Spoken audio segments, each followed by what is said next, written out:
Merci beaucoup pour l'invitation. Merci de votre présence. Je suis heureux d'être ici et de pouvoir aussi donner suite à ce qui était un article finalement de commande dans l'entreprise menée par Patrick Boucheron et quelques autres de l'histoire mondiale de la France et lui donner d'une certaine façon sa résonance méditerranéenne. Donc le lieu qui est choisi ici me semble tout à fait adapté pour parler donc de la Fondation de Marseille, puisque c'est ça que je vais évoquer aujourd'hui et dont nous discuterons ensuite.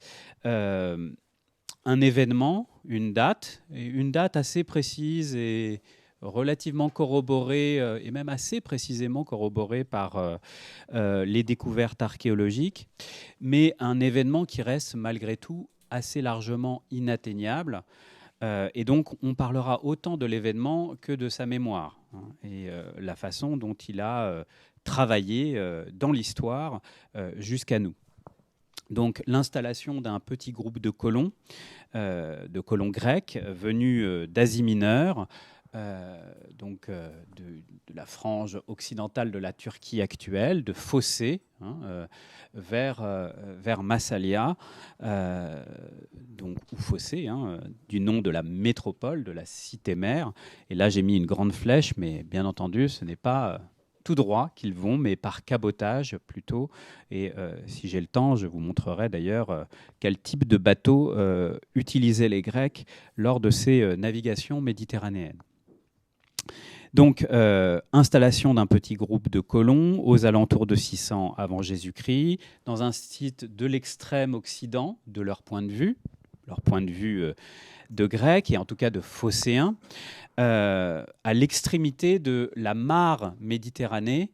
Et je dis bien la mare Méditerranée parce que j'aime beaucoup cette expression qui est en réalité celle qu'utilise Socrate dans le Phédon, donc la fin du 5e siècle avant Jésus-Christ, le dialogue étant écrit a posteriori par Platon, et où Socrate parle du peuplement grec et fait cette extraordinaire comparaison où il met en équivalence les Grecs avec des grenouilles autour d'une mare ou des fourmis. Puisque la façon dont les Grecs se sont répandus en Méditerranée, effectivement, peut s'apparenter à ces animaux entourant toute la mare. Après avoir évoqué donc l'histoire telle que les Grecs eux-mêmes la racontaient, j'aborderai rapidement son instrumentalisation dans le cadre d'une histoire à la fois locale et nationale en construction. On va voir que cette fondation de Marseille, cette date a été l'objet de beaucoup d'appropriations, notamment à partir du 19e siècle, que cela soit du point de vue des édiles marseillais ou d'une histoire plus nationale de la France. Et après ce moment autour de l'instrumentalisation de la mémoire de l'événement, j'essaierai de montrer qu'il faut se déprendre du récit enchanté qui nous est livré dans les sources anciennes et qu'il faut, pour essayer de bien comprendre cet événement, essayer de l'inscrire dans un contexte donc, qui n'est pas celui de la France, précisément, ni même de l'hellénisation de la Gaule, et qu'en 600 avant Jésus-Christ, en tout cas quand ce petit groupe de colons s'installe donc sur le site de la future Marseille, il s'agit avant tout d'un moment dans une histoire méditerranéenne beaucoup plus large et d'une histoire conflictuelle beaucoup moins pacifique que le mythe de fondation dont je vais vous parler tout de suite ne le suggère. Et donc, j'essaierai d'aller au-delà de ce que Platon appelait le beau mensonge, quand il parlait des récits que se racontaient par exemple les Athéniens sur leurs origines, d'aller au-delà de ce beau mensonge en essayant de recontextualiser, de remettre en contexte l'arrivée de ces marins grecs dans le cadre d'une histoire beaucoup plus large et marquée par des épisodes d'alliances, certes, mais aussi de conflits. Mais commençons donc par le mythe, et un mythe qui a donné lieu à beaucoup d'illustrations. Et je vous en donne une qui n'est pas spécialement belle, mais qui a été beaucoup diffusée. C'est ça qui m'intéresse pour la mémoire de l'événement, puisque ce sont dans des histoires de France. Là, en l'occurrence, celle d'Henri Martin, mais on en trouve d'autres dans tous les manuels d'histoire de France qui commencent sempiternellement par la Fondation de Marseille et qui, en général, l'illustrent. Et donc, ce sont des images importantes parce qu'elles ont imprégné la rétine, la mémoire des écoliers pendant des générations et qu'elles le font d'ailleurs encore parfois. J'y reviendrai tout à l'heure. Et donc, l'histoire telle qu'elle nous est racontée par les sources anciennes, on en a des traces chez Aristote dès le IVe siècle, mais la version la plus complète date du IIe siècle après Jésus-Christ. C'est celle de Justin qui lui-même s'inspire, j'y reviendrai, d'un auteur à la fois celte et citoyen romain qui s'appelle Trogue Pompée. Donc cette version nous raconte l'arrivée donc de marins venus de Fossé, donc non loin de l'embouchure du Rhône, après un long périple qui les a conduits donc de la côte ionienne jusqu'à Marseille. Menés par deux chefs dont on a les noms. Alors les noms varient selon les versions, mais dans la version de Justin, c'est Simos et Protis. Les marins grecs vont alors trouver le roi des Ségobriges, et je vous reparlerai de ces Ségobriges, qui sont donc des Celtes, un certain Nanos, sur le territoire duquel il désire fonder une cité. Et d'après l'historien romain Justin, donc on est à la fin du IIe siècle après Jésus-Christ, l'accueil aurait été chaleureux. Je cite Justin. « Justement, ce jour-là, le roi était occupé à préparer les noces de sa fille Gyptis, que, selon la coutume de la nation, il se disposait à donner en mariage au gendre choisi pendant le festin. » Donc un contexte de banquet. Tous les prétendants avaient été invités au banquet. Le roi y convia aussi ses hôtes grecs. On introduisit la jeune fille et son père lui dit d'offrir l'eau à celui qu'elle choisissait pour mari. Alors, laissant de côté tous les autres, elle se tourne vers les Grecs et présente l'eau à Protis, qui, d'hôte devenu gendre, reçut de son beau-père un emplacement pour y fonder la ville. Une belle histoire. Vous le voyez, des aventuriers grecs qui s'installent paisiblement avec l'accord amiable des populations indigènes sur le territoire de ce qui deviendra la France. Dans ce récit enchanté, donc, les Celtes, encore ensauvagés, se mettent immédiatement à l'école de la Grèce, et bien sûr pour leur plus grand bénéfice. Et je continue à citer Justin qui s'inspire donc de ce Trogue Pompée qui était à la fois celte et en même temps au contact, il venait de Vaison la Romaine, au contact avec l'influence grecque des Marseillais, mais donc au 1er siècle. Premier siècle après Jésus-Christ, c'est l'époque en gros d'Auguste, de l'empereur Auguste, Trogue Pompée, dont s'inspire Justin.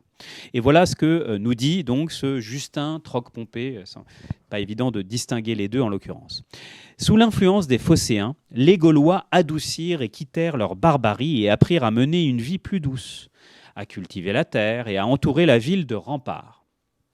Ils s'habituèrent aussi à vivre sous l'empire des lois, plutôt que sous celui des armes, à tailler la vigne, à planter l'olivier, et le progrès des hommes et des choses fut si brillant qu'il semblait non pas que la Grèce eût émigré en Gaule, mais que la Gaule eût passé dans la Grèce.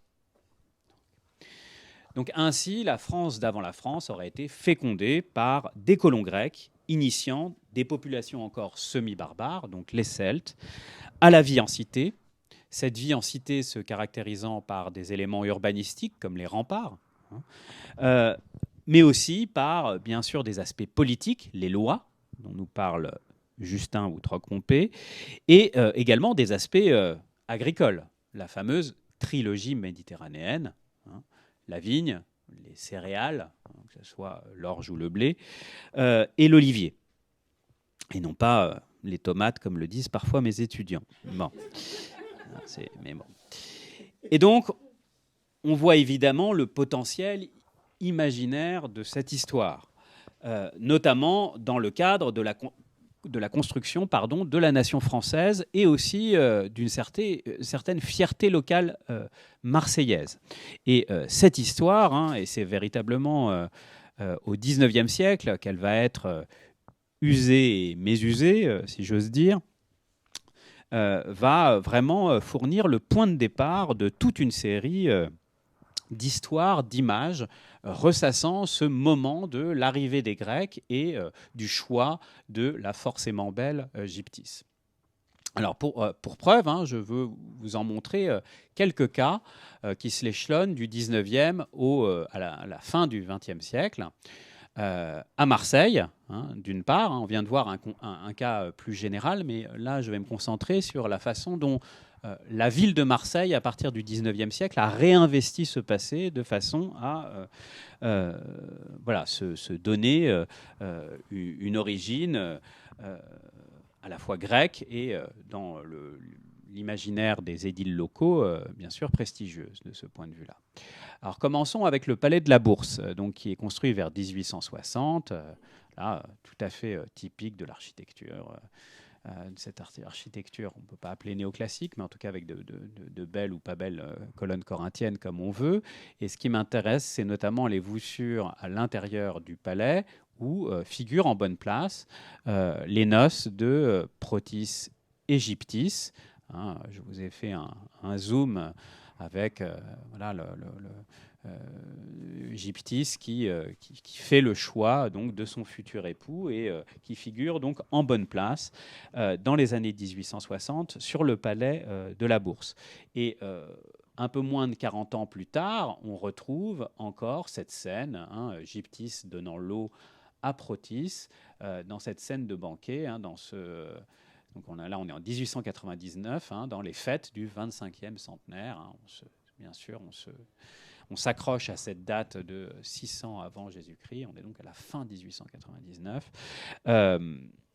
qui donc a été illustrée, hein, voilà, de belle manière par un peintre à l'issue d'un concours local d'ailleurs. Et on peut comme ça suivre d'année en année, si on franchit encore une génération, la façon dont les édiles locaux n'ont cessé de réactiver ce souvenir. Et ça, c'est une médaille de la ville. Donc pour la fondation de Marseille, vous le voyez encore Gyptis et Protis. Donc c'est toujours le même élément, hein, l'eau qui est donnée aux jeunes Grecs. Et là, on pourrait essayer de voir à quel statut grec cela renvoie, etc. Mais ce qui m'intéresse surtout, c'est qu'on est en 1943. Et donc, bien sûr, c'est aussi toute une époque où les usages de l'Antiquité, alors bien sûr du côté allemand, mettent en avant une Grèce, mais une Grèce qui, d'une certaine façon, hein, on le sait, la Grèce qui est mise en avant par les nazis, c'est celle qui n'est pas abattardie par les Ioniens, hein, notamment. Alors, les Ioniens les Ioniens, ce sont notamment les Phocéens. Et donc là, on voit aussi le mariage des Celtes, et donc d'une population venue du Nord et de la Grèce. Donc je ne sais pas quelle était l'idée derrière en 1943 lorsque fut gravée cette médaille, mais il y a en tout cas tout cet arrière-plan, et les mêmes images, bien entendu, peuvent être instrumentalisées de façon différente au fur et à mesure. Et puis, avançons encore de 40 ans, hein, comme ça on peut suivre des balises. C'est juste pour vous donner une idée à la fois la persistance et des évolutions de ce mythe. On a donc sur le quai Marcel Pagnol, hein, donc on est vraiment dans l'hypercentre de Marseille, et bien sûr sur la mer, un monument qui a été inauguré en 1987 avec des marbres venus de Grèce, hein, qui sont installés sur le quai, et avec une table en marbre où est gravée une inscription, hein, qui rappelle le don de ces marbres à la ville de Marseille, et qui vient, bien entendu, célébrer l'union de Gyptis et Protis, qui a donné naissance à notre ville. Donc là, hein, c'est le moment Gaston Defferre, hein, dont un certain nombre d'entre nous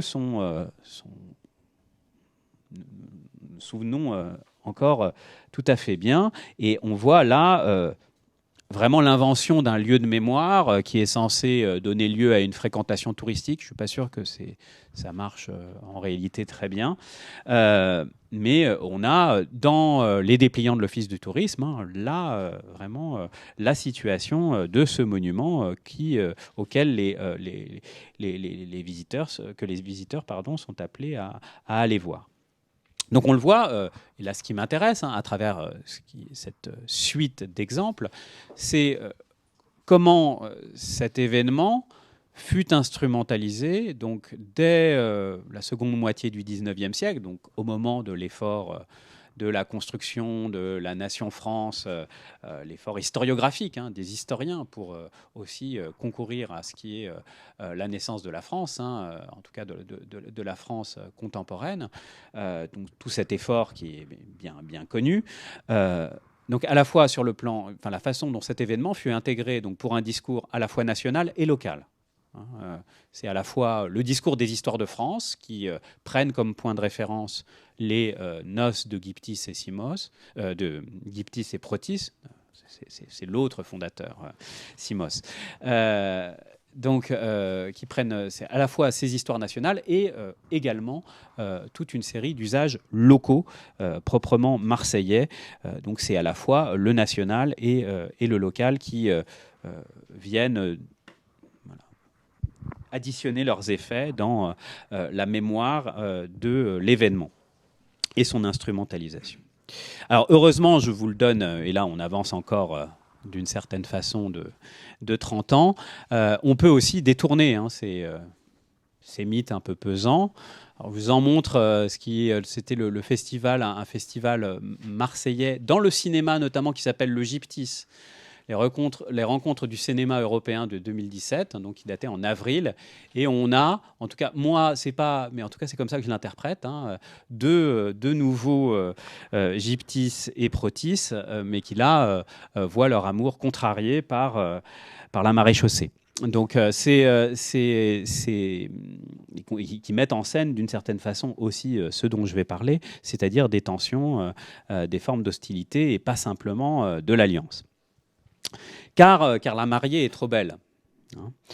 Et on peut essayer pour filer la métaphore, de soulever un coin du voile pour y regarder de plus près. C'est-à-dire revenir aux sources, c'est-à-dire à la source. Qui a composé cette histoire, cette belle histoire ?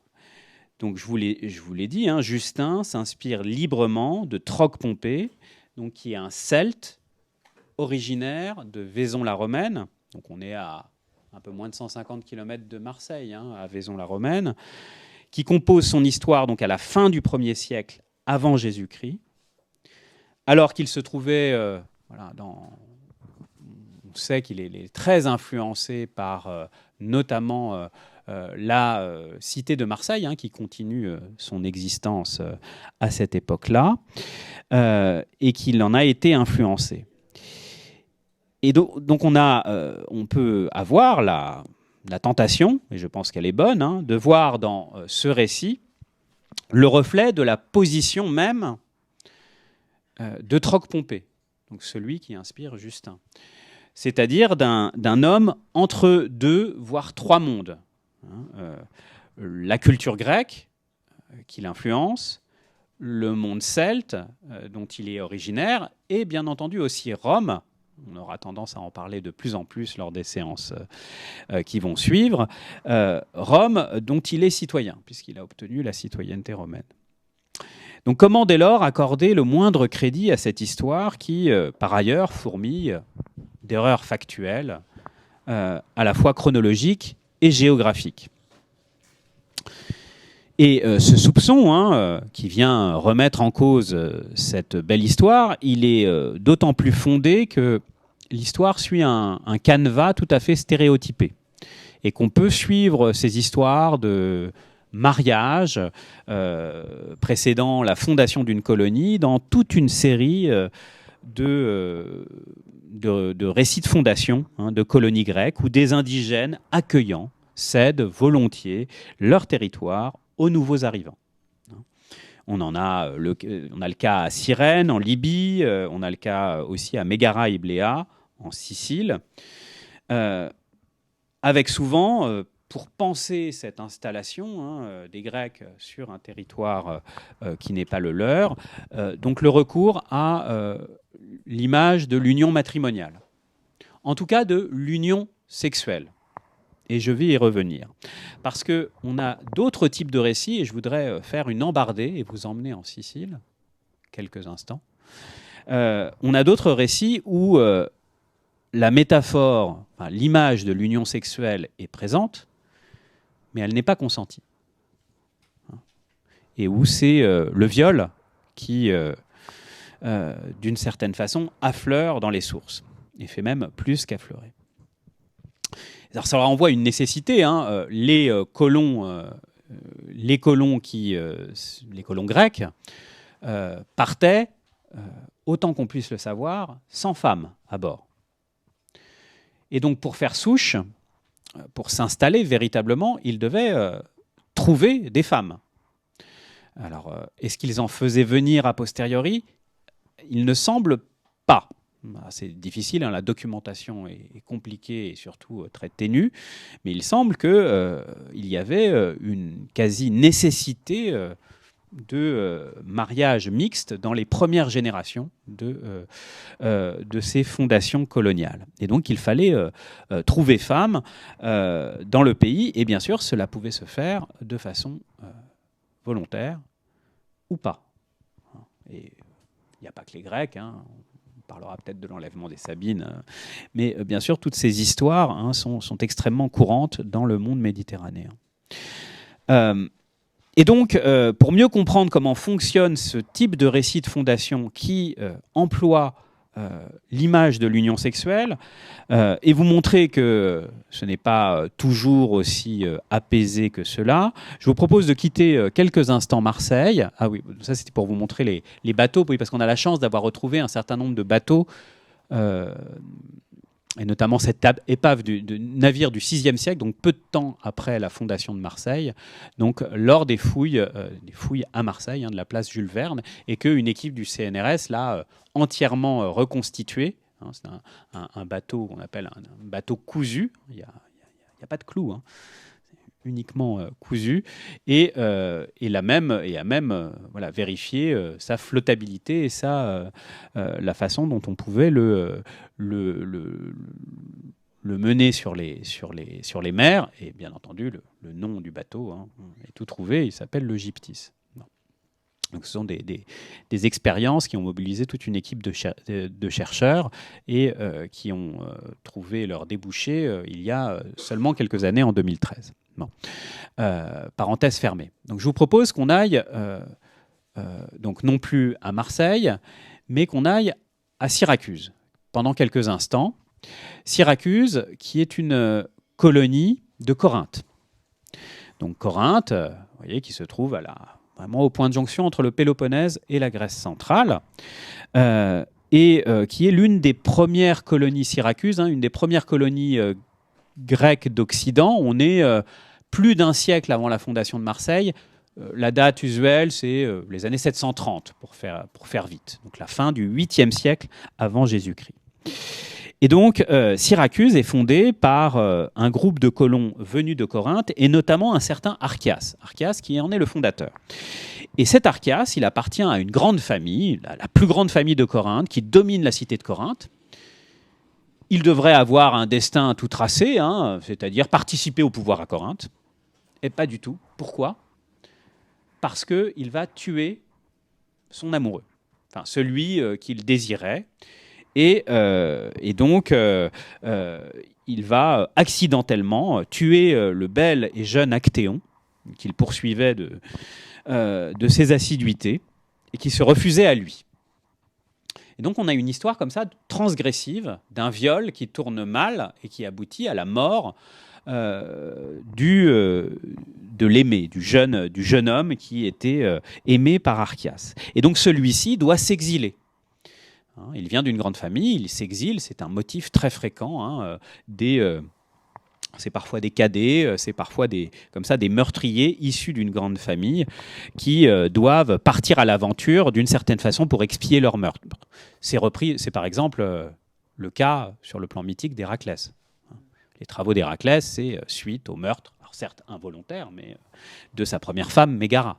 Il doit se mettre au service d'Eurysthée, qu'il envoie à tous les bouts de la Méditerranée. Bon, cette première histoire, donc cette histoire d'Archias, qui part fonder Syracuse, donc après une transgression de nature sexuelle, cette première histoire, elle en renvoie à une autre, qui est plus intéressante encore et qui concerne aussi Syracuse, et qui joue donc sur la rhétorique du viol et de l'union sexuelle, puisque c'est ça, vous l'avez compris, qui m'intéresse pour essayer de déconstruire le mythe de la fondation de Marseille. C'est le poète Ovide, au tout début du 1er siècle après Jésus-Christ, puis le voyageur grec Pausanias, au 2e siècle après Jésus-Christ, qui font état de ce récit, donc, qui touche encore la fondation de Syracuse, donc une autre colonie. Je vous ai donné le texte, on peut le lire très rapidement, et vous allez voir, c'est une belle histoire. Enfin, une belle histoire. Une histoire triste, mais intéressante, on va dire plutôt, celle de la nymphe Aréthuse et du fleuve Alphée. Donc c'est Pausanias. Pausanias se balade dans toute la Grèce et il décrit ce qu'il y voit en s'arrêtant notamment sur un certain nombre d'éléments naturels. Là, par exemple, le fleuve Alphée, mais surtout les offrandes, les temples, les sanctuaires que les Grecs y ont érigés. Et donc là, on est dans le livre consacré à l'Élide, c'est-à-dire l'endroit où se trouve Olympie. Arrivé à Olympie, vous voyez le fleuve Alphée, qui est très beau et déjà fort considérable, ayant reçu les eaux de beaucoup de rivières, dont plusieurs sont très fortes, à savoir, et il fait la liste. Toutes ces rivières de l'Arcadie se jettent dans l'Alphée. Le Cladéos, qui vient de l'Élide, y porte aussi ses eaux. De quoi vient-il nous parler avec cette histoire de fleuve? Vous allez le voir. On débite beaucoup d'histoires sur ce fleuve. On dit, entre autres choses, qu'il devint amoureux d'Aréthuse, qui se plaisait aussi à la chasse. Parce que Aréthuse est censée être une nymphe suivante d'Artémis, de la déesse Artémis, qui est aussi l'une des patronnes de la chasse. Mais Aréthuse, ne voulant pas se marier, traversa, dit-on, la mer et passa dans l'île nommée Ortygie, ou Syracuse, où elle fut changée en fontaine.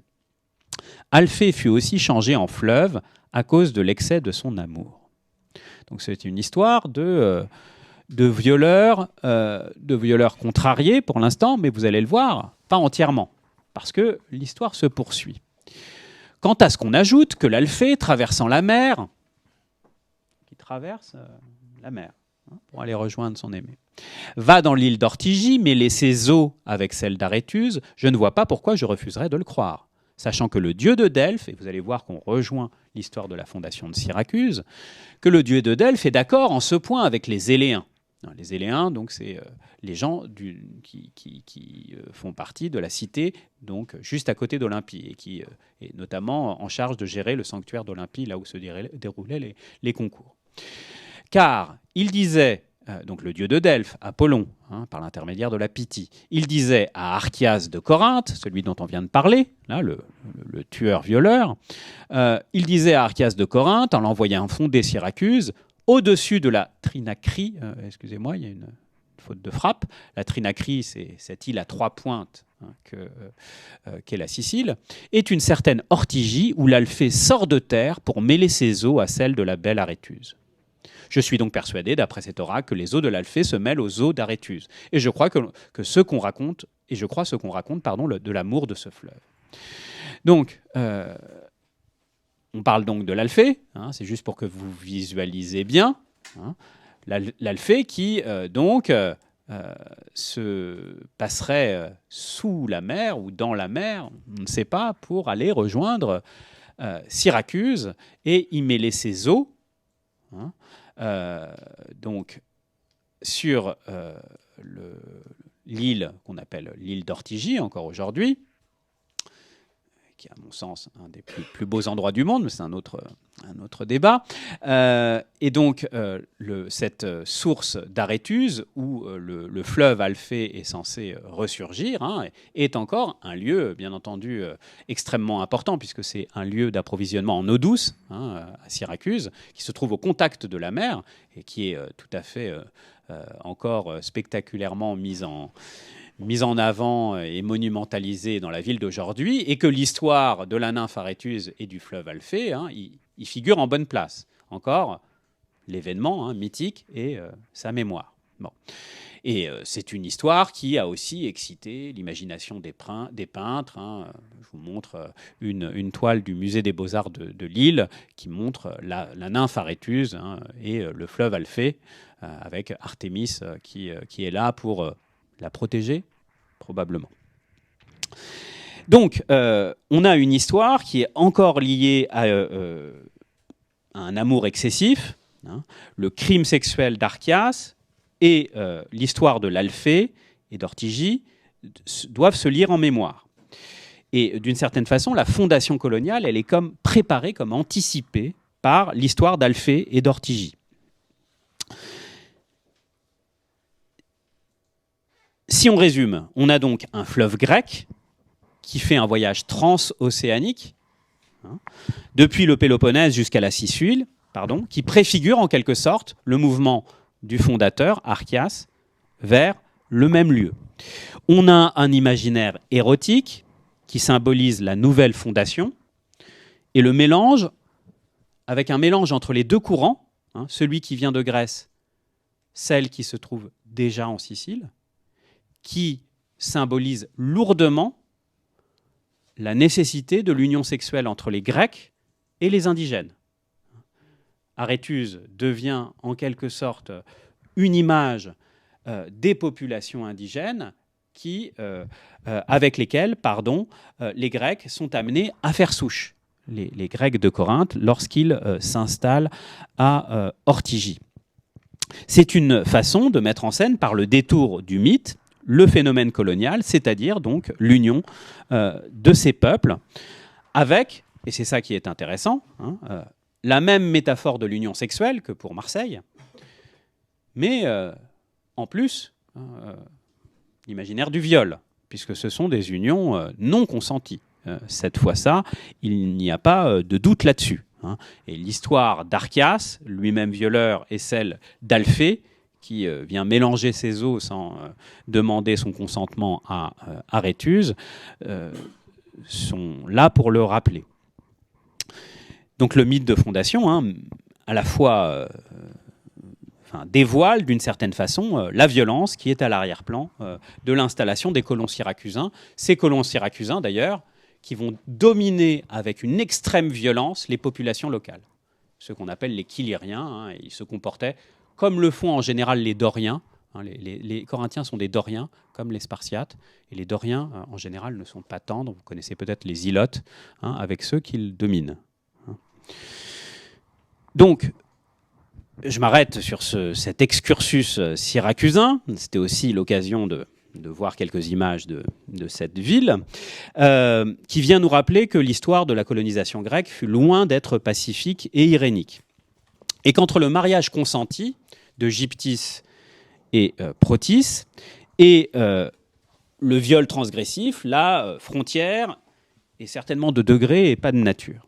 Dans tous les cas, les Grecs s'installaient dans des terres déjà occupées, et les Grecs durent affronter l'hostilité des populations environnantes. Donc cette hostilité, hein, au moment où s'installent les Grecs, c'est ce sur quoi j'aimerais finir pour vous montrer comment, en réalité, cet événement s'inscrit dans une histoire qui est à la fois connectée, hein, où il y a des circulations, mais et conflictuelle. Donc, à rebours de la vision enchantée de l'histoire de Gyptis et Protis, il faut analyser la fondation de Marseille dans une perspective élargie, celle d'une histoire méditerranéenne, donc marquée par des circulations maritimes de très grande ampleur et des conflits qui sont tout aussi intenses. Ces phénomènes de concurrence, on les trouve dans lesquels sont pris les néo-marseillais, hein, les colons grecs, on les trouve à la fois sur mer et sur terre. Parce que la fondation de Marseille ne s'effectua pas dans une mer qui était sillonnée seulement par des marins phocéens. La fondation de Marseille, vers 600 avant Jésus-Christ, se déroulait donc dans une zone qui, alors là vous voyez, c'est une carte qui met des jolis traits roses, jaunes, verts, mais qui ne correspondent en réalité pas à grand-chose, parce que ce sont des points à chaque fois. Hein. Il n'y a pas de contrôle territorial continu par ce qui serait des Grecs unifiés entre eux, ou des Phéniciens pensant tous la même chose. Enfin, ça vous donne une idée de cette répartition des implantations des colonies grecques, phéniciennes, et puis aussi là, le môle étrusque, qui, bien sûr, est totalement imperméable à toute forme d'installation, que cela soit des Phéniciens ou des Grecs. Donc on a des Phocéens qui s'installent en réalité dans une mer, et je parle là du sud de ce que deviendra la France, qui était sillonnée depuis très longtemps, à la fois par des Grecs, par des Phéniciens, par des Étrusques. C'est pas terra incognita, c'est pas la découverte de l'Amérique. Tout le monde sait parfaitement, dans cette Méditerranée du 8e ou 6e siècle, où se trouvent les choses. Et ils n'ont pas besoin de l'oracle de Delphes pour leur dire, malgré les reconstructions postérieures. C'est un monde qui est sillonné depuis longtemps par toute une série de populations, et donc notamment les Chypriotes et les Rhodiens, si on parle des Grecs, les Étrusques et les Phéniciens. Et d'ailleurs, de façon assez intéressante, il y a une tradition alors assez tardive qui fait de Marseille une fondation des Phéniciens. Donc c'est une zone qui est déjà extrêmement fréquentée et une zone où la concurrence est forte. Et d'une certaine façon, l'installation de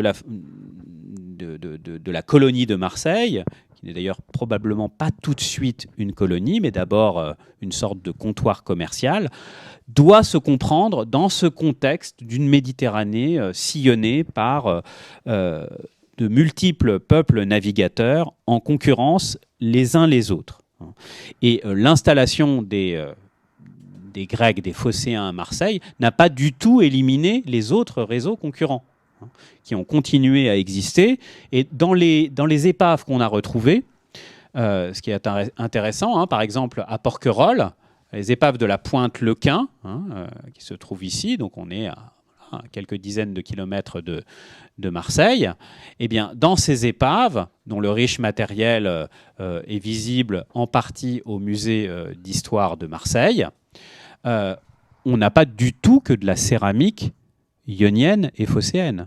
On a toute une série de céramiques venant de tout le monde grec, de la céramique corinthienne, de la céramique laconienne, mais on a aussi de la céramique étrusque et de la céramique phénicienne. Donc dans ces bateaux voisinaient des cargaisons venues d'un petit peu toute la Méditerranée. Et on pense que la fondation de Marseille, en réalité, au départ, pendant près d'un siècle, ça n'a pas été à proprement parler une colonie grecque, mais un comptoir commercial, où continuaient à se croiser, à coopérer et parfois à rivaliser des marins venus de différents endroits, donc Étrurie, Ionie, mais aussi Grèce de l'Est et également Phénicie.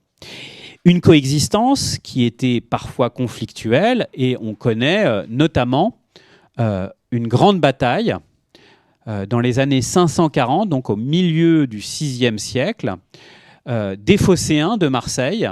Pardon, j'avance un tout petit peu trop, je pensais avoir mis une diapo en plus. Des Phocéens de Marseille, parce que les Phocéens, en 546, l'essentiel de la population phocéenne avait été chassée, avait décidé de partir. On a une partie qui était restée, une partie qui allait rejoindre Marseille et d'autres colonies phocéennes, sous la pression de la création de l'Empire perse, notamment Cyrus, qui en 546, met la main sur Lyonie, donc là où se trouvait Phocée, et donc les Phocéens font le choix, pour une bonne partie, d'émigrer. Et donc ça va amener une pression autour des territoires que les Phocéens détiennent en extrême-occident, et une forme de raidissement qui va amener à des guerres entre les Phocéens, donc qui ont connu un afflux d'émigrés à Marseille et aussi à Alalia en Corse, qui était un territoire phocéen. Donc toute une série de tensions qui va déboucher sur une grande bataille, la bataille d'Alalia, dont les Phocéens vont sortir vainqueurs, mais au prix de lourdes pertes. Donc une bataille qui met aux prises les Grecs face aux Étrusques et aux Carthaginois. Les Carthaginois qui sont, vous le savez peut-être, des Phéniciens en réalité. Carthage étant une fondation de Tyr. Donc, conflit sur mer, conflit aussi sur terre. Et je vais bientôt m'arrêter, rassurez-vous. Le site de Marseille se trouve sur un territoire qui, contrairement à ce que suggère l'histoire de Protis Égyptis, est largement hostile. Alors, c'est bien entendu, c'est juste pour vous donner une idée, bien entendu, il n'y a pas de frontières, etc. Mais on pense, d'après les témoignages des auteurs anciens, notamment Hécatée de Milet, au VIe siècle, qui nous dit que Marseille se trouve, dit-il, en Ligustique, près de la Celtique. C'est ce que dit Hécatée de Milet au VIe siècle. Donc, il situe Marseille entre deux peuples, les Ligures et les Celtes. On pense qu'à ce moment-là, donc au moment de la fondation de Marseille, les Celtes se trouvaient plutôt sur la rive droite, c'est-à-dire ici à gauche, du delta du Rhône, et les Ligures occupaient au contraire la rive gauche. Et donc Marseille se trouvait en territoire ligure, les Ligures étant hostiles à l'installation des Grecs et contrairement aux Celtes qui étaient à cette époque-là, semble-t-il, d'après toute une série de témoignages, beaucoup plus accueillants. Donc ce qui est étonnant, c'est de voir les Marseillais s'installer dans un territoire qui leur était foncièrement hostile. Alors, il se trouve que non loin, et Justin en parle, non loin du territoire de Marseille, il y a malgré tout un petit peuple celte qui s'appelle les Ségobriges, qui sont installés et qui, d'une certaine façon, font tampon entre les Ligures et les Grecs installés à Marseille. Donc on peut penser que, d'une certaine façon, derrière la légende, il y a peut-être, effectivement, le fait que les Ségobriges, qui sont des Celtes, mais qui font en quelque sorte tampon avec les Ligures, auraient pu avoir un accueil beaucoup plus favorable aux colons grecs et à ce qu'ils apportaient. Il n'empêche, cette alliance de circonstances entre Ségobriges et Marseillais ne dura pas longtemps. Et ce qu'on sait d'après un certain nombre de sources anciennes, c'est que les Marseillais durent, pendant plusieurs décennies, se battre pour défendre leur territoire qui est de toute façon extrêmement exigu. Et les Marseillais, les Phocéens, vivaient largement coupés durant les premières décennies de leur propre territoire. Voilà, qui de toute façon n'était pas très attractif. Voilà ce que nous en dit Strabon, au 1er siècle avant Jésus-Christ. Aussi, les Massaliotes ont-ils d'abord compté sur la mer plus que sur la terre et tiré parti de préférence des avantages naturels qui s'offrent à la navigation. Donc on a une disjonction entre la ville et son arrière-pays. On a une cité de Marseille qui vit largement de façon isolée par rapport à ce qui l'entoure, et ce qui est corroboré de façon archéologique. Là, je vous montre la maquette de la reconstitution de Marseille, où on voit ces immenses murailles qui séparent la ville, pour le coup, de son arrière-pays. Mais ce qui est intéressant, c'est que les fouilles archéologiques ont montré que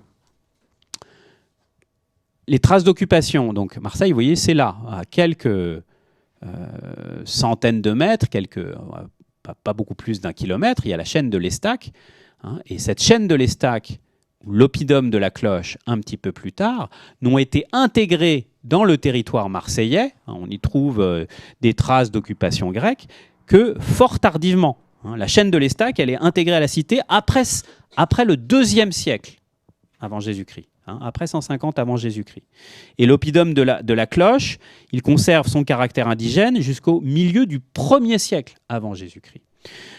Donc, il fallut attendre beaucoup pour que Marseille, d'une certaine façon, se fonde avec son environnement et cesse de vivre avant tout en relation avec la mer et les circulations transocéaniques qu'elle permettait. Donc l'hellénisation permise par Marseille, vous le voyez, est un phénomène alors qu'il faut relativiser largement. Il y a eu des phénomènes de métissage, d'hybridation, mais certainement pas sur le mode que lui donne et que Troc-Pompée et à sa suite Justin. Tout simplement, et parce que j'en finis là, et on pourra poursuivre la discussion après, tout simplement parce que les Phocéens n'avaient pas fondé Marseille pour féconder la Gaule. Ce qu'ils faisaient, c'était fonder une étape dans un réseau transméditerranéen qui permettait aux Phocéens notamment de contrôler l'étain qui venait notamment de la Sierra Nevada.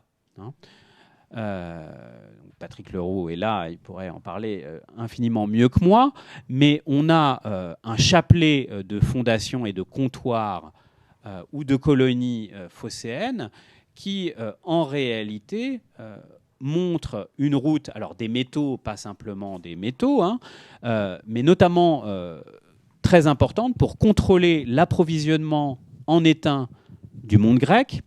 L'étain qui, comme vous le savez, est l'un des constituants essentiels pour fabriquer du bronze, qui est un alliage de cuivre et d'étain. 1/10 d'étain et 9/10 de cuivre, si vous voulez la recette. Donc, on a une fondation de Marseille qui doit être interprétée, en tout cas au départ, comme la création d'une étape de plus sur un réseau méditerranéen et absolument pas comme la volonté de créer des relations commerciales avec la Celtique profonde. Ça viendra, mais plutôt un siècle plus tard. On a bien entendu des échanges, je ne veux pas minorer l'influence des phénomènes d'influence, d'ailleurs d'influence croisée qu'il peut y avoir entre le monde celtique, qui est lui-même très divers, et les Grecs installés à Marseille. Mais cela se fit progressivement et ce ne fut pas la raison pour laquelle les Grecs vinrent à Marseille. Je m'arrête là. Et puis, je peux bien entendu développer, par exemple, ce point ou d'autres dans le cadre de la discussion.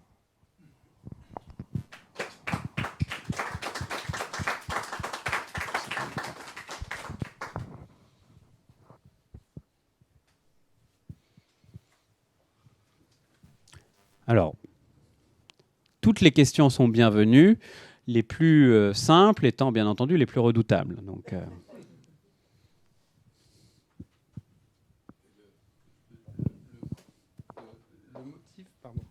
le motif du développement des relations en interne avec les Celtes, c'est quoi?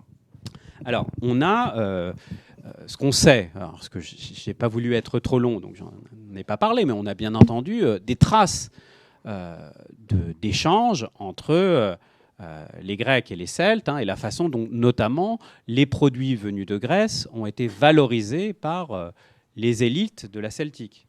Et on a notamment, donc ça c'était pour montrer les réseaux transméditerranéens, mais j'ai coupé. Mais on a bien entendu toute une série, notamment, donc envoyée en plein cœur, bien entendu, du territoire de ce qui va devenir la France.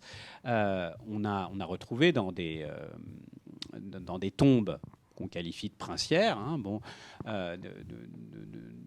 des objets qui sont des objets de distinction, et qui sont des objets grecs, comme bien sûr le célèbre cratère de Vix, qui se trouve au musée de Châtillon-sur-Seine, qui a été retrouvé dans un tumulus et qui, vous voyez, ça fait plus d'1,50 m de haut. Enfin, c'est monstrueux, le cratère de Vix. Si vous ne l'avez jamais vu, ça vaut juste l'excursion jusqu'à Châtillon-sur-Seine. Et avec, voilà, vous voyez, une belle gorgone, des hoplites. Enfin, voilà, il y a un char. Enfin, vous ne pouvez pas faire plus grec. Ça vient de Tarente, donc en Italie du Sud. Donc, des bronziers tarentins. Et on a retrouvé, donc, Tarente. Et on a retrouvé, donc, et après, donc, on pense, alors, par le biais d'échanges qui peuvent être des échanges d'hospitalité, qui peuvent être, on ne sait pas. Ce qu'on a retrouvé, c'est ce magnifique vase dans le tombe d'une princesse gauloise. Tant est que ça veut dire quelque chose. On a retrouvé lors de fouilles de sauvetage en 2015 aussi dans une autre tombe celte du 5e siècle avant Jésus-Christ. C'est une découverte très récente à Lavaux, dans l'Aube. Donc on faisait un parking, je crois. Et donc on a retrouvé aussi une autre tombe princière avec un magnifique chaudron en bronze. Il y a aussi des Noinokoé très belles d'origine, je crois, d'Athènes, qui a été retrouvé donc avec motif du dieu fleuve Akhélaos qui orne l'une des anses du chaudron. Donc on a des traces de connexion, qui sont quand même des traces déjà beaucoup plus tardives. Moi, je voulais m'arrêter sur le moment 600, qui est vu immédiatement comme sous l'angle de l'hellénisation.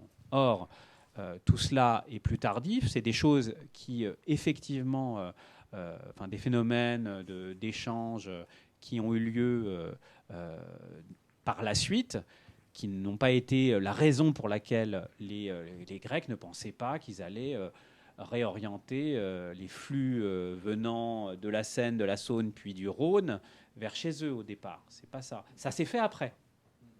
C'est vrai qu'à l'époque de Posidonios d'Apamée, si là, je vous montre la Grèce, mais de la fin du IIe siècle avant Jésus-Christ, oui, là, Marseille devient effectivement une plaque tournante commerciale qui est un maillon dans un commerce maritime, d'une part, et aussi dans un commerce terrestre.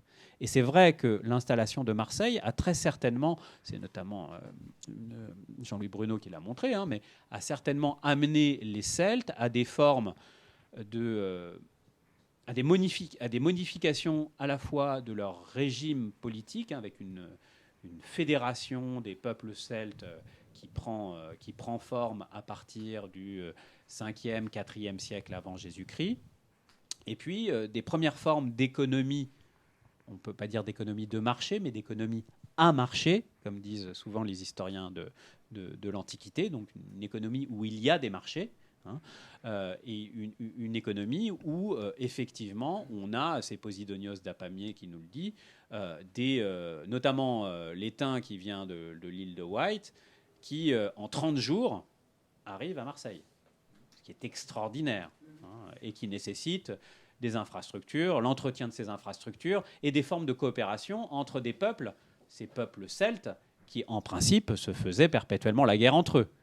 Donc on a certainement, mais c'est beaucoup plus tardif, l'installation des Grecs à Marseille qui a amené des formes de... Alors, on ne peut pas appeler ça de la modernisation, mais des formes d'évolution, notamment de développement politique et commercial, qui ont été stimulés par l'installation des Grecs. Mais ce que je veux dire, c'est qu'en 600 avant Jésus-Christ, au moment où s'installe un petit groupe de colons, c'est absolument pas ça qui est dans leur tête. Mais évidemment, ces phénomènes d'échange et d'hybridation, alors notamment avec un rôle, ça c'est Bruno qui insiste aussi, un rôle de connecteur joué par les druides. Les druides qui sont aussi ceux qui souvent sont versés dans des langues étrangères, donc notamment dans le grec. Donc ces connexions, à partir du 4e, 3e siècle avant Jésus-Christ, ne sont plus seulement maritimes, mais aussi terrestres. Donc effectivement, il y a toute une histoire. Hein. L'histoire ne s'arrête pas là. Moi, ce que je voulais faire, c'est essayer, autant que faire se peut, de se déprendre de ce qu'on pourrait appeler une téléologie. Hein. Bon, voilà, on connaît la suite de l'histoire et donc on interprète l'installation des Grecs comme une volonté de, et c'est comme ça que Troc-Pompée effectivement le fait, comme une volonté de, dès le départ, d'hellénisation de la Gaule. Là, on est dans un mirage grec ou un mirage celte, comme on le veut. En termes de chronologie, excusez-moi. Oui, en termes de chronologie, Marseille par rapport aux colonies qui vont s'établir sur la côte espagnole, Narbonne, Emporion, etc. Alors, c'est une très bonne question. On a des chronologies relatives. Ce qui est sûr, c'est que, je ne sais plus si, non, je ne l'avais pas mis. Marseille va elle-même fonder, on appelle ça souvent les colonies secondaires, hein, va elle-même fonder toute une série de colonies, donc sur toute la côte, alors côte languedocienne, mais aussi côte plus proprement méditerranéenne. Mais il y avait, semble-t-il, déjà toute une série de fondations en Extrême-Occident. Donc, et notamment en Ibérie, si on peut risquer le terme pour cette époque. Donc, il ne faut pas imaginer comme ça. C'est ça aussi qu'on a cette fausse idée, voilà, de terra incognita, et ils avancent par saut de puce, allant toujours plus à l'ouest. Absolument pas. Hein. D'ailleurs, il suffit de lire. Héraclès, lui, va directement aux colonnes dites d'Hercule. Hein, mais d'une certaine façon, pour les Grecs, c'est la même chose. D'ailleurs, le mythe d'Héraclès a été refaçonné pour correspondre largement au trajet des colons grecs en Occident. Là où Héraclès fait toute une série d'exploits, c'est en général là où les Grecs s'installent ensuite. Et ça joue dans la légitimation. Héraclès joue un grand rôle dans le discours de légitimation de toute une série de colonies grecques en Occident. Mais ce qui est intéressant, c'est que toute une série de colonies en Ibérie, enfin colonies, comptoirs commerciaux, ont été fondées avant Marseille. Et c'est en cela qu'on peut vraiment parler d'un réseau phocéen. Et il s'agit d'enrichir d'un maillon de plus ce réseau à un endroit qui a un extrêmement bon mouillage et dans un contexte de compétition avec les Étrusques et les Phéniciens. Sachant que Marseille est tard venue. On est plutôt à la fin du grand phénomène de la colonisation de l'époque archaïque. En gros, pour vous donner une idée, parce que ça aussi, bon, là j'ai 45 minutes, alors je ne peux pas redire des choses, mais qu'il faut toujours redire. Le monde grec, il n'y a pas d'État grec, hein, ce sont une multitude de cités. Hein, des cités qui contrôlent souvent quelques dizaines de kilomètres carrés, 100 kilomètres carrés. Athènes est une cité totalement anormale, c'est 2500 kilomètres carrés. Hein. La France, 500 000. Moi, c'est pour vous. Bon, voilà, un peu plus. Donc, on a en réalité, à cette époque, environ, à l'époque de la fondation de Marseille, on doit être aux alentours de 800 à 900 cités. Il y a un grand catalogue d'inventaire de toutes les polices, donc toutes les cités du monde grec. On est à un peu plus de 1060, à peu près comme le nombre d'étoiles visibles dans le ciel en plein été dans le désert. Hein. Donc, vous voyez, c'est le phénomène la civilisation grecque. Hein, ce n'est pas un phénomène ni de nation ni d'État. Hein, c'est 1000 cités dont Athènes et Sparte sont les plus célèbres, mais il y en a donc 900, enfin plus de 1000 autres en réalité. Et Marseille et ces cités, donc elles apparaissent en gros vers le 8e siècle, début du 8e siècle avant Jésus-Christ, et en même temps qu'elles apparaissent, elles essaiment. C'est ça qui est fascinant dans la colonisation grecque. Hein. Il ne faut pas imaginer une civilisation bien constituée qui enverrait des contingents à l'étranger. Hein, ce n'est pas du tout comme la colonisation européenne. On est dans une civilisation qui est en train de d'inventer ses formes politiques et qui, en même temps, se diffuse et sème dans toute la Méditerranée. Et le grand moment de la colonisation grecque, c'est du 8e au 6e siècle, en gros de 750 à 550. Donc vous voyez, là on est en 600, on est plutôt à la fin de cette grande période, grande première période coloniale. Parce qu'il y en a une seconde, comme vous le savez, c'est l'époque d'Alexandre. Les Alexandries, etc. Il y a après une reprise de la dynamique coloniale au moment des conquêtes d'Alexandre et après celle-ci.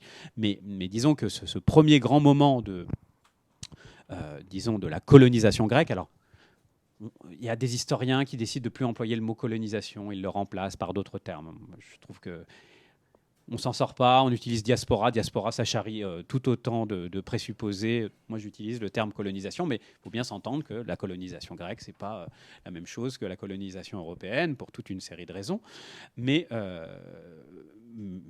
ce point oublié, donc vous voyez, on est plutôt vers la fin de la colonisation grecque, à un moment où ce réseau phocéen est déjà extrêmement bien constitué et sillonne la mer Méditerranée depuis longtemps. Donc il faut se déprendre aussi de cet imaginaire qui est d'ailleurs lui-même largement erroné, mais du conquistador, de la terra incognita. On n'est pas du tout, on est dans des cas de circulation méditerranéenne. Depuis le 8e siècle, en réalité depuis avant le 8e siècle déjà, avec des gens qui connaissent bien toute cette zone et qui à un moment s'y installent.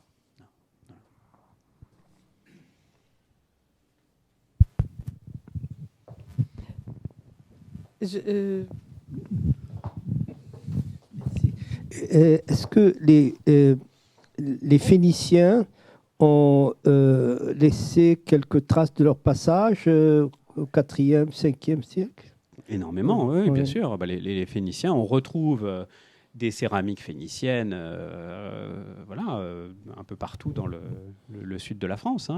Dans les cargaisons des épaves, il y a de la céramique phénicienne. Et par ailleurs, les Phéniciens, je vous ai montré les Phéniciens, ils précèdent les Grecs dans ces grandes circulations méditerranéennes. Et leur colonie le plus célèbre, qui après elle-même en fonde, c'est bien sûr Carthage.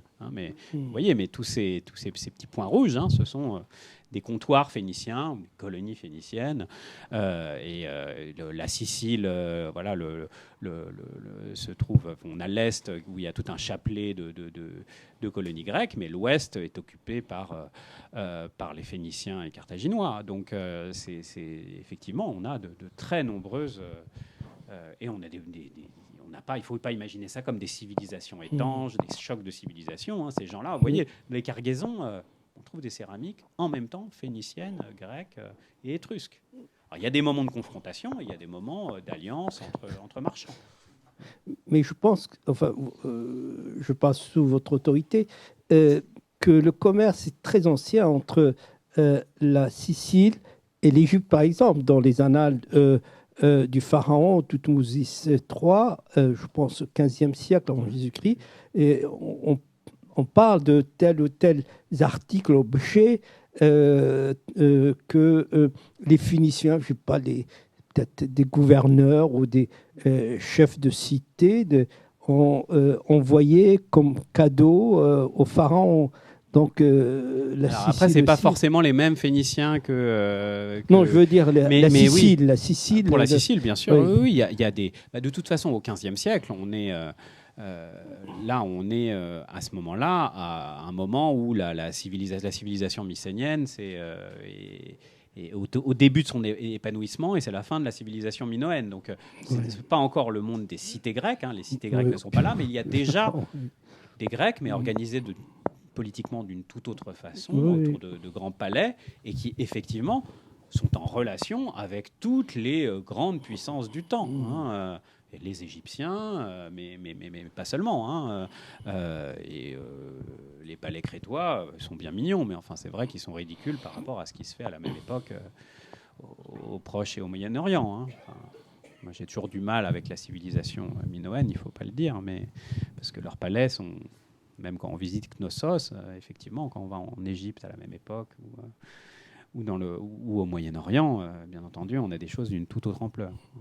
Mais bien entendu, ces circulations, ces formes mais ça on le voit quasiment dès le néolithique, hein, des formes d'échange à très long rayon d'action, hein, qui sont déjà là. Hein. Et on sait, hein, parfois depuis la Baltique jusqu'au cœur de la Méditerranée. Hein. Donc effectivement, ce n'est pas une nouveauté, mais il y a des rythmes, il y a des intensifications, il y a des moments de croisement plus forts. Au contraire, il y a des moments où ces échanges s'arrêtent presque. Hein, et c'est vrai qu'à partir du XIe siècle, entre le XIe et le IXe siècle, ça se tarit, vraiment, en tout cas pour ce qui est du monde grec. Hein. Et la reprise véritablement des échanges se fait à partir du début du VIIIe siècle. Ça ne veut pas dire que toutes les circulations avaient été interrompues. Et en réalité, le travail des archéologues montre que celles-ci ont continué, mais malgré tout. Il y a des questions d'intensité. Et à partir du VIIIe siècle, quand même, il y a quelque chose qui change. Parce qu'il n'y a pas que les Grecs. Hein, c'est un mouvement méditerranéen, ce qui se passe au XXe siècle. Merci.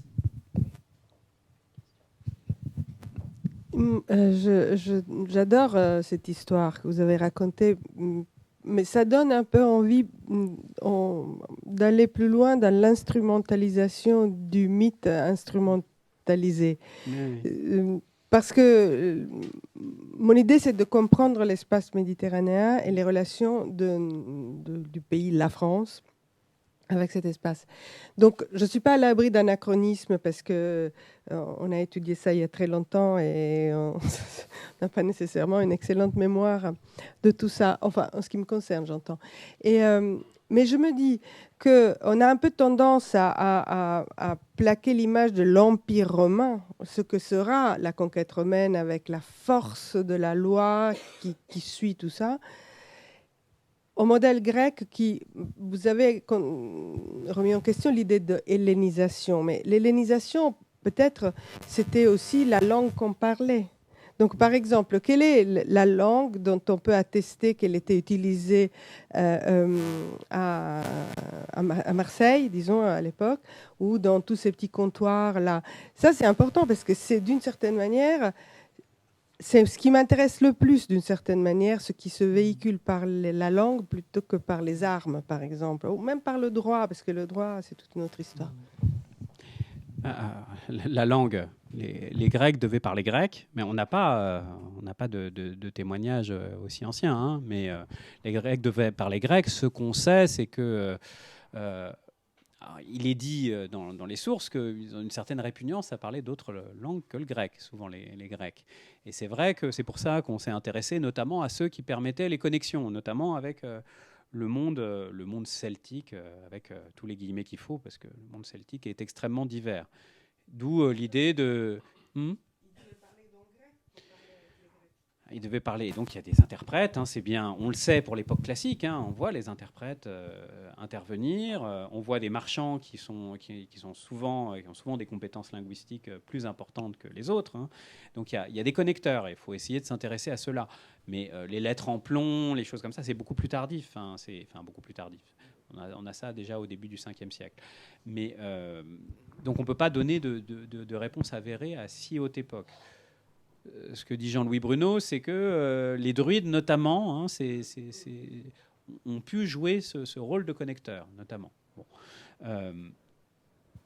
Après, moi, je pense que c'était largement des mondes à cette époque, hein, au départ étanches, hein, et qu'il faut attendre. Mais je pense que... Non, je voulais simplement une nuance. C'est que je me rappelle un texte de Strabon à propos de la Lucanie qui dit que les Grecs en Lucanie, ils se sont barbarisés, c'est-à-dire ils oubliaient le grec. Et inversement, on a encore en pleine Italie du Sud des communautés qui parlent encore une forme de grec et qui en ont encore la mémoire aujourd'hui. Hein. Bien sûr, non, évidemment. Mais ils n'étaient pas organisés en police, en Lucanie. Alors, je voudrais prolonger ma question parce qu'évidemment, j'avais oublié vos Ségobriges. Alors, vos Ségobriges posent la question. Il pose la question de la tradition parce que vous rappeler qu'en Celtibérie, et il n'y a que là que je la connais, il y a une ville qui s'appelle Segobriga. Et on est dans un monde... En Ibérie. Oui, et on est dans un monde du côté de Marseille où l'Ibérie est arrivée très en important, partie, plus que les Celtes à l'époque de la fondation de Marseille. Tout à fait. Et ce nom de Ségobrige, il est complètement atypique dans l'ensemble des peuples de cette Gaule du Sud. Alors je me demandais si la tradition avait inventé des Ségobriges par relation avec la colonisation, entre guillemets, de l'Ibérie, ou d'où est-ce qu'ils sortent? Alors là, j'ai vraiment aucune réponse pour le coup. Et effectivement, hein. Ah non, mais je ne vais pas coller. Je ne suis pas sûr. Je pense qu'il faudrait poser la question à Bruno. C'est lui qui peut-être. Bien sûr, oui. Non, mais après 30 ans sur la péninsule ibérique. Mais je n'ai absolument aucune réponse. Mais ça me semble effectivement une question importante. Mais pour le coup. Pour moi, elle est intéressante dans la mesure où elle pose le problème non pas de la tradition de l'an 600, mais comment progressivement cette tradition s'est enrichie et a modifié l'environnement, y compris de la fondation de Marseille. Tout à fait. Non, mais j'ai malheureusement pas de moyen de répondre, d'aller au-delà. Mais c'est en corollaire à la question de Gioviana, est-ce que on a trouvé des traces écrites en grec? Parce que je pense au 7e siècle, l'alphabet grec est déjà stabilisé, je pense. Est-ce qu'on a trouvé des traces écrites? L'alphabet, oui, mais pas le sens de l'écriture, par exemple. Ah, pas le sens de... Il n'y a pas de traces écrites sur les transactions dans cette région, ou une description des mœurs. Non, 7e siècle, 7e siècle, non. Les premières traces d'écriture en grec, c'est la coupe de Nestor qui est retrouvée à Pittacus et qui date de milieu du 8e siècle, 750. Mais c'est un graffiti sur une coupe qui se trouve donc au large de Naples. Pittacus, c'est ici. Et des témoignages d'écriture, on en a très peu. On a quelques graffitis.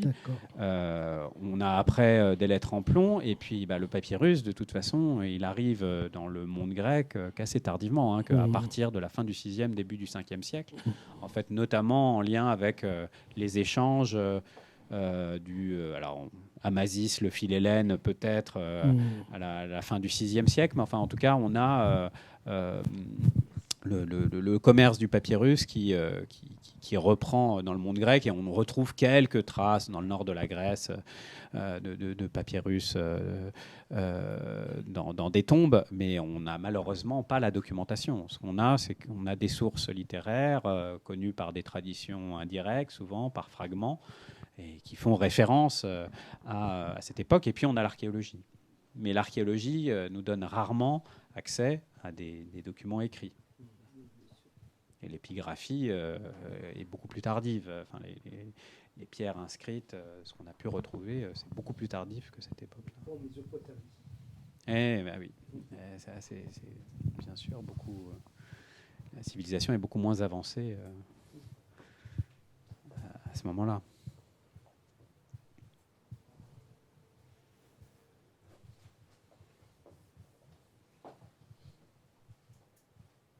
Il y a d'autres questions de curiosité.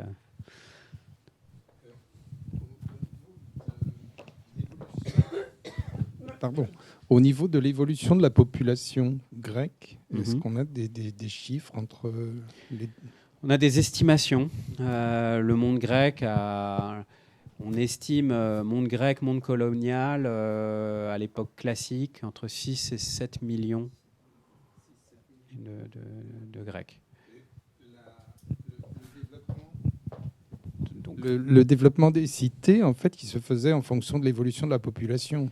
Et est-ce que... Pas seulement, non. Pas seulement. Pas seulement. Est-ce que c'est le commerce... Enfin, je veux dire, est-ce qu'on a fait des études entre l'évolution de la population et éventuellement l'évolution du commerce? Qu'est-ce qui précède? Bien sûr. Dans ce qu'on appelle les causes de la colonisation grecque, qui sont très débattues, en réalité, les historiens s'accordent pour dire qu'il y a des causes effectivement liées à ce que les Grecs appellent eux-mêmes, à partir de l'époque classique, la sténochoria, c'est-à-dire le manque de terre, c'est-à-dire qu'ils n'arrivent pas à nourrir leur population. Et on a toute une série de récits de famines et donc des contingents qui partent à l'aventure. Par exemple, les gens de Terra, de Santorin, donc au cœur des Cyclades, qui partent fonder Cyrène à la suite de plusieurs années de disette. Et on a comme ça, voilà, toute une série de fondations coloniales qui sont liées effectivement à voilà, le terroir agricole de ces cités, qui est souvent pas formidable, et dès que la situation, notamment climatique, se tend, qui peut amener à des mouvements comme ça d'émigration et de fondations coloniales. Mais ce n'est qu'une partie des fondations coloniales qui peuvent s'expliquer comme cela, et on a beaucoup de colonies qui s'expliquent, au contraire, alors, dans la volonté de contrôler des ressources. Hein. Toutes les colonies du Pont-Euxin, c'est quand même pour arriver notamment à contrôler le blé qui vient de l'Ukraine actuelle et de la Crimée. Et on en a tout un chapelet qui correspond assez étroitement à la façon dont on a réécrit le voyage de Jason et des Argonautes par la suite, de façon à faire coller les fondations coloniales avec les exploits de Jason, qui est censé arriver en Colchide, c'est ici, et d'ouvrir justement la mer Noire à la colonisation, avec l'histoire de ces pierres terribles qui étaient censées interdire l'entrée des navires dans le Pont-Euxin, dans la mer Noire. Donc on a toute une série un chapelet de fondations qui s'explique largement. Ce sont des colonies de Milet, de cette cité-là, qui est la grande cité marchande de la fin de l'époque archaïque, et qui a fait plus de 30 ou 40 fondations dans toute la mer Noire pour contrôler. Ce n'est pas du tout des questions d'un trop-plein de population qu'on envoie, mais des questions de contrôle d'échanges commerciaux. Et pour les phocéens, alors ce qui est intéressant, c'est qu'il y a les deux. On a un réseau phocéen qui se met en place pour des raisons commerciales, largement commerciales, et puis avec l'avancée des Perses au milieu du VIe siècle, eh bien, les phocéens ont à ce moment-là de vraies raisons d'émigrer, en tout cas une partie d'entre eux. Et donc là, c'est sous la pression militaire que eh bien, ce réseau phocéen, mais qui était préexistant, va être réactivé et encore renforcé. Donc on a des causes en plus qui peuvent se changer, évolutives au cours du temps. Des causes commerciales qui peuvent se lier comme ça ensuite à des causes militaires. Donc il n'y a pas de réponse univoque, mais il y a quand même, tout de même, par rapport à une histoire très misérabiliste du monde grec, l'idée que, en nombre, quand même, maintenant, les fondations coloniales sont quand même liées à volonté de contrôler des circuits d'approvisionnement, pas pour toutes, loin de là, mais pour une bonne partie d'entre elles. Le bois dans Grèce du Nord, voilà, on peut égrener la Sicile, bien sûr, qui n'était pas l'Italie du Sud, qui sont des greniers à blé, mais donc, qui renvoient parfois à la nécessité d'émigrer parce que pour trouver des terres agricoles. Voilà, mais aussi l'idée aussi de favoriser des échanges entre ce monde grec qui était très fortement connecté. C'est ça qui est compliqué parce qu'il y a sur le monde grec, on a toute une série de débats entre les historiens pour savoir est-ce que c'est une économie primitive ou est-ce que c'est une économie au contraire quasiment proto-capitaliste. En réalité, c'est une économie primitive pour sa majeure partie, mais ça ne veut pas dire qu'il n'y a pas toute une frange je parle de l'époque archaïque, à l'époque classique, ça change encore. Toute une frange de la population qui, elle, est au contraire extrêmement connectée et qui fonctionne avec un esprit d'entreprise au sens ancien du terme. Donc il peut y avoir la coexistence. Il ne faut pas avoir l'idée de c'est une économie proto-capitaliste ou c'est une économie primitive. Massivement, c'est une économie primitive, mais ce qui ne veut pas dire que ça ne soit pas aussi depuis longtemps une économie extrêmement connectée pour ces franges, et notamment une fraction à chaque fois de la population, et certaines cités plutôt que d'autres, beaucoup moins Sparte que les Eubéens, par exemple, à l'époque archaïque.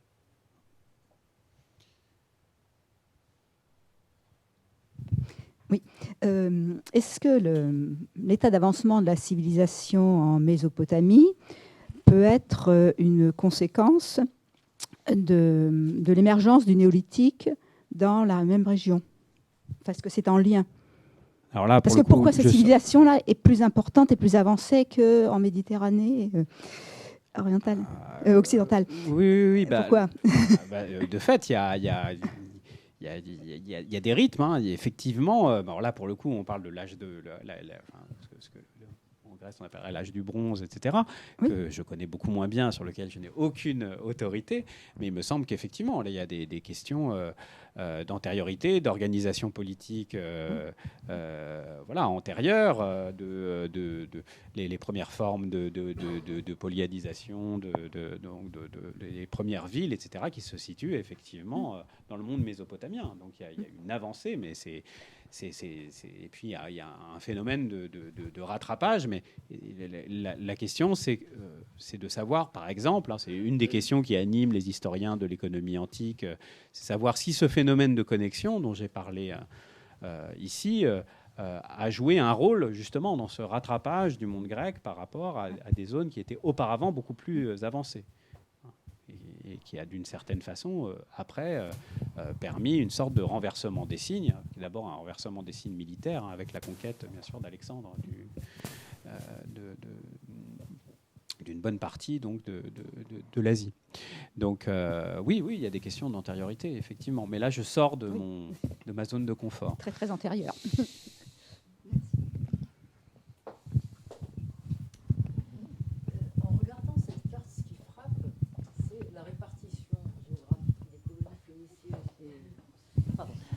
La répartition géographique des colonies phéniciennes et grecques. Mm-hmm. Par exemple, quand on voit là l'ancienne Phénicie, on se demande pourquoi ces colonies ne sont pas implantées plutôt à proximité. Pourquoi sont-ils allés si loin, vers l'Afrique du Nord, le sud de l'Espagne, l'Andalousie aujourd'hui, c'est aussi des circuits maritimes. Hein. Tout ça est guidé aussi par des conditions techniques. Et il y a des circuits sud, il y a des circuits nord. Et on passe pas là où on veut, sachant que... Alors, on a beaucoup remis en cause l'idée que, ces dernières années, que à cette époque-là, on ne faisait que... pendant longtemps, on disait on faisait que de la navigation de cabotage. C'est-à-dire qu'on ne savait pas faire de navigation hauturière en dormant sur les navires la nuit. Et c'est vrai que, majoritairement, moi, je pense que quand même, massivement, la navigation reste une navigation de cabotage. On dort la nuit au sol. Donc il y a des circuits qui doivent se faire. C'est plus, à mon sens, c'est quand même un peu plus tardif pour qu'il y ait vraiment de la navigation. À l'époque romaine, oui, on fait de la navigation hauturière en pleine Méditerranée. Mais donc il y a des circuits. Et c'est vrai que le circuit phénicien passait par le sud, contrairement au circuit des Grecs. Mais là, il y a des questions de politiques qui interviennent. Et ce qui est très intéressant, c'est de voir effectivement où on peut s'installer. Ça dépend des endroits qui sont déjà occupés, où il y a déjà des formes étatiques plus ou moins structurées. L'étrurie reste totalement imperméable, que ce soit l'installation des Phéniciens ou des Grecs. Et c'est très marrant quand on voit... Quand on voit les histoires d'Héraclès, donc qui sont là, qui sont largement réécrites pour notamment l'histoire d'Héraclès avec les bœufs de Gérion qu'il va récupérer sur l'île d'Éritie, qui est censée être juste à côté des colonnes d'Héraclès. Il repart avec son troupeau, il fonde toute une série de cités, il tue toute une série de monstres, et ça colle assez bien. Il est censé fonder Alésia, mais ça c'est Diodore de Sicile. Il fait le passage des Alpes, puis là il fait rien.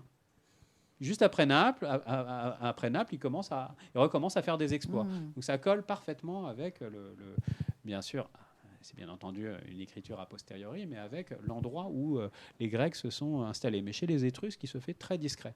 Donc on ne s'installe pas au hasard. On s'installe en fonction de ce qui est déjà connu, de circulation préalable. Je vous dis, il n'y a pas de terrain incognita, donc il y a souvent déjà, parfois, certainement, des comptoirs commerciaux qui préexistent avant de véritables colonies. On a comme ça une idée, la fondation coloniale, mais en réalité qui masque des circulations bien antérieures et qui sont orientées par ce qu'on connaît déjà et par les endroits où on peut aller. sans avoir d'énormes problèmes, et des endroits où on ne le peut pas. Et de fait, oui, les Phéniciens, avaient d'une certaine façon pris le monopole, et notamment de l'étain, en contrôlant tout le sud de l'Ibérie et le nord du Maghreb. Ils étaient en position de force. Et le réseau phocéen, il est là pour aussi contrebalancer l'influence phénicienne et trouver d'autres moyens d'acheminer, notamment l'étain venant de la Sierra Nevada, autant qu'on puisse le savoir. Donc on a effectivement une répartition qui n'est pas au hasard, et des Grecs qui sont plutôt tard venus par rapport aux Phéniciens.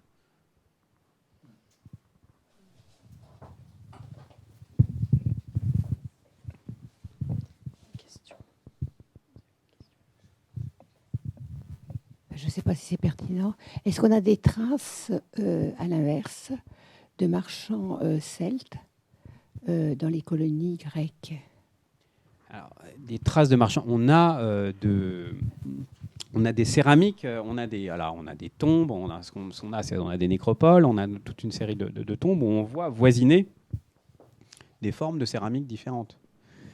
Donc voilà. Après, comment on l'interprète, c'est un autre problème. Mais je dois avouer que là, je ne connais pas suffisamment bien le matériel retrouvé à Marseille pour en parler de façon assurée. Donc je préfère pas dire de bêtises.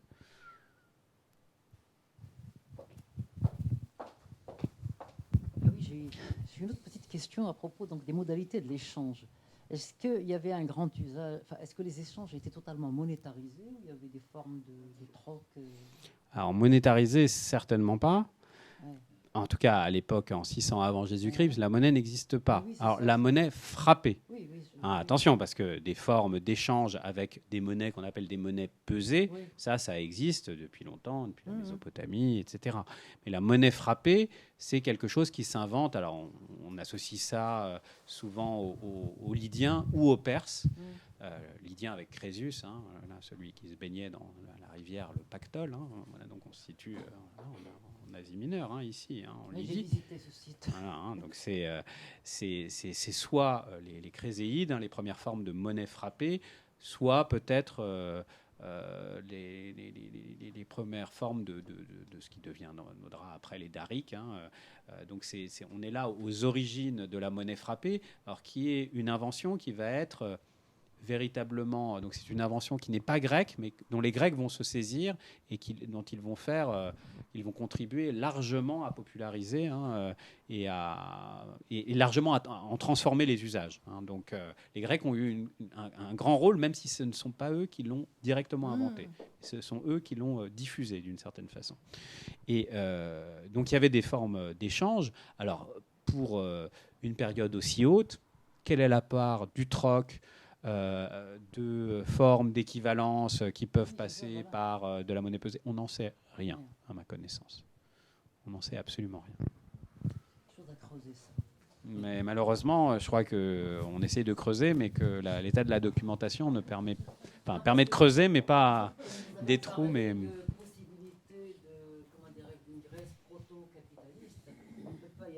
non, pas proto. Bien sûr, pas pro. Justement, je disais. C'est pour ça que je parle de Grèce connectée avec des marchés qui, pour ce qui est de... On connaît bien ça à partir du 5e et surtout du 4e siècle avant Jésus-Christ pour la Grèce.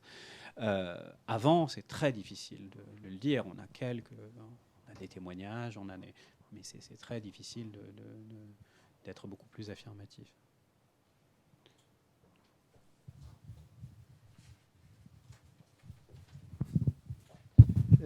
La monnaie frappée n'était pas toujours, le métallique n'était pas une référence pour l'échange.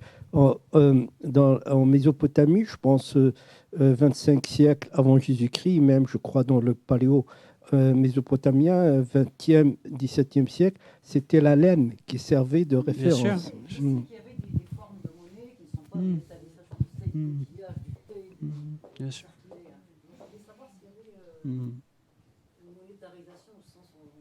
La monétarisation, elle est beaucoup plus tardive.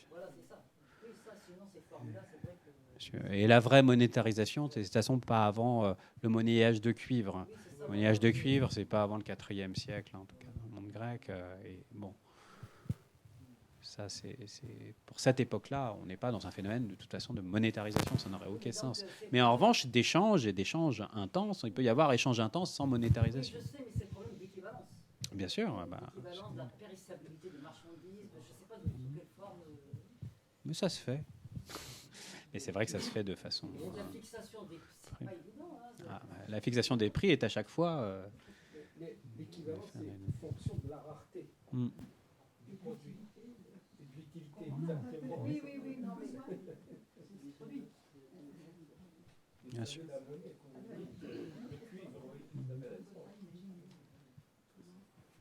Il faut des monnaies, ce qu'on appelle les monnaies divisionnaires petites. C'est-à-dire qu'il faut, parce que aussi les premières monnaies frappées, c'est des monnaies qui symbolisent souvent la puissance de certains nombres d'États avec des guillemets, plus qu'elle ne sert à alimenter le commerce. Enfin, en tout cas, il y a tout un débat sur les origines de la monnaie et dont on n'est pas totalement sorti. La monnaie a une valeur cérémonielle, a une valeur politique, et pour parler véritablement de monétarisation, il faut en réalité de la monnaie de cuivre, enfin de bronze, et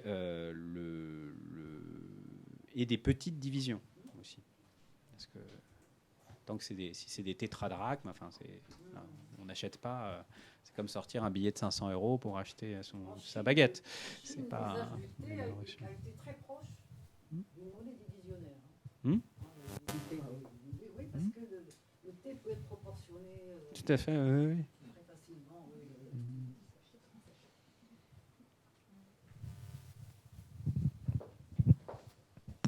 Je pense que vous avez déjà répondu puisque vous parliez de la circulation méditerranée, mais quand on voit cette carte, ce qui est assez frappant, c'est quand même qu'il y a des colonies, il y en a partout, sur toutes les côtes. Alors vous voyez même des la bandes, mer, ça donne une des idée de petites... continuité territoriale Oui. qui ne correspond Oui, pas mais du tout il y a des colonies sur cette côte. Or, il y a quand même des vides. Tout à fait.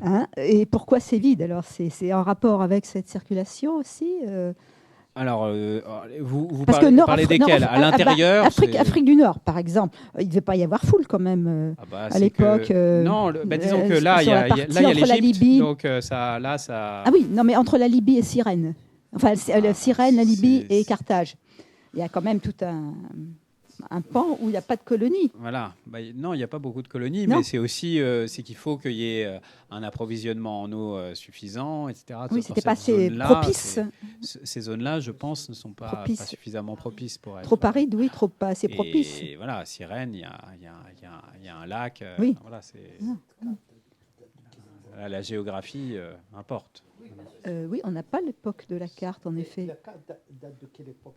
C'est quelle... Oui. Ça, là, on est, c'est l'état du 6e, enfin, 6e siècle. C'est simple, vous voyez, les colonies de Marseille est fondée, donc c'est pour donner une idée ce sont des cartes qui sont gréco-centrées, comme souvent.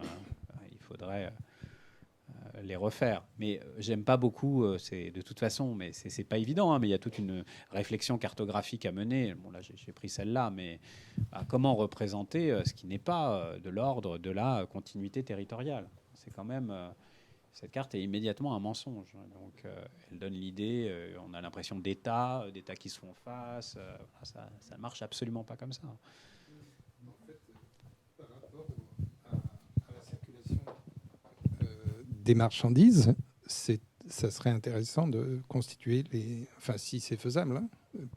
Il y a des cartes avec je ne les ai pas mises là, mais on a des cartes avec, essaye de reconstituer différents flux de métaux. Ça existe. Les historiens l'ont. C'est plus réel, ça. Ça correspond à une des... Oui, tout à fait. J'aurais pu vous montrer d'autres cartes, effectivement, qui mettent cela en image, quoi. Mais je crois qu'il y a peut-être aussi un argument à verser au dossier. Les Romains disaient qu'il est plus facile de conquérir une province que de la conserver, ce qui veut dire qu'il n'y a pas d'armée pour garder tous ces territoires et que les colonies ne peuvent être donc que des comptoirs. Elles n'ont pas pour but d'établir des territoires, des États territoriaux, etc. Absolument pas. Ça, il faut attendre Rome et son système d'alliance avec les élites locales. Voilà. Puisque de toute façon, on ne tient jamais un territoire par la force. Enfin, jamais plus de quelques années. C'est quand même le drame des Américains en Irak et bien ailleurs, de ne pas savoir cette donnée de base que n'importe quel colonisateur conséquent sait, c'est qu'il faut nouer des alliances avec les élites locales pour tenir un pays et pas les massacrer. Bon. Ça n'aurait pas été forcément mieux que permis la suggestion d'un pays en s'alliant avec les élites locales. C'est pas, je ne dis pas qu'il y a de bonnes solutions, mais en tout cas, ce qui est sûr, c'est que le savoir-faire impérial, en principe minimal, c'est de savoir qu'on ne tient pas un pays par la force. Donc, pour embrayer sur ce que disait Patrick Leroux, il est plus facile, et que savaient très bien les Romains, il est plus facile de conquérir un pays que de le conserver. En parenthèse, les Américains n'étaient pas, Bush n'était pas César. Ah non, il n'était pas César, c'est certain. Oui, et Bush, là, c'en est éloigne, mais pourquoi pas ne pas faire des comparaisons. Quand pour conquérir un pays, on commence par supprimer son armée et son administration. On se dit, toute cette équipe qui réfléchit, mais c'est une équipe de moineaux. Oui, ou qui n'ont pas le savoir-faire colonisateur des pays européens, je ne sais pas, on va dire ça. Mais effectivement, il y a eu un aveuglement absolument incroyable. Incroyable. Enfin, je veux dire, même du point de vue de l'efficacité, en se mettant dans la tête machiavélique de quelqu'un qui cherche à dominer un pays. Enfin, c'est effectivement... Et l'idéologie. L'idéologie, penser que la démocratie s'impose d'elle-même, comme si avec non, ça se construit. Ah bah non, bien sûr. Bah quand la démocratie, c'est la démocratie dans ta gueule, oui, non, ça marche pas. Ça, c'est sûr, c'est certain. Je vais vous poser la dernière question. Je ne sais pas si elle est simple ou compliquée, mais si vous qui êtes le spécialiste du monde antique et du monde grec en particulier, quel serait le legs le plus important du monde grec à la France? À la France? Oui. Je n'aurais pas de réponse sur la France, vraiment. C'est pas à la France, même pas à l'Europe, je crois, enfin, au-delà, ouais, enfin, au monde, oui, enfin...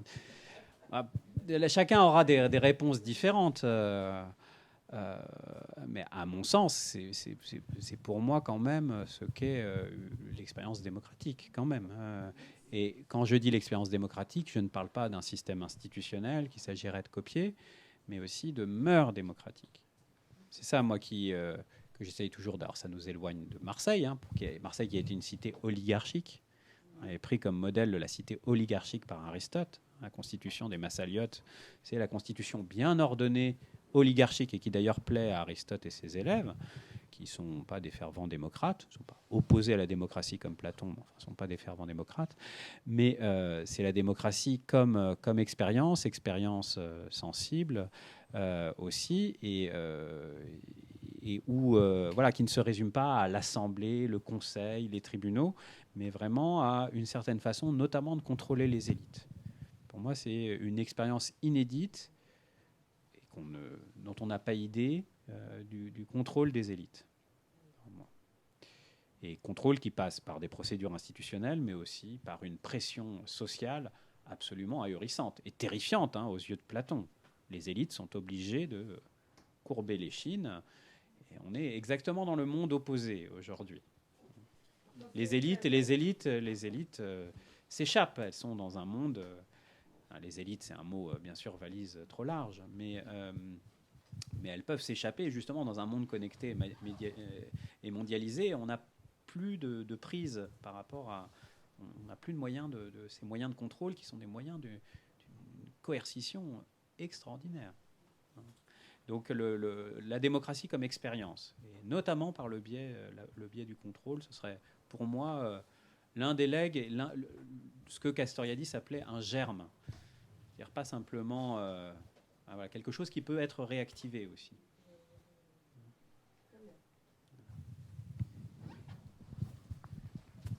Merci beaucoup, M. Azoulay.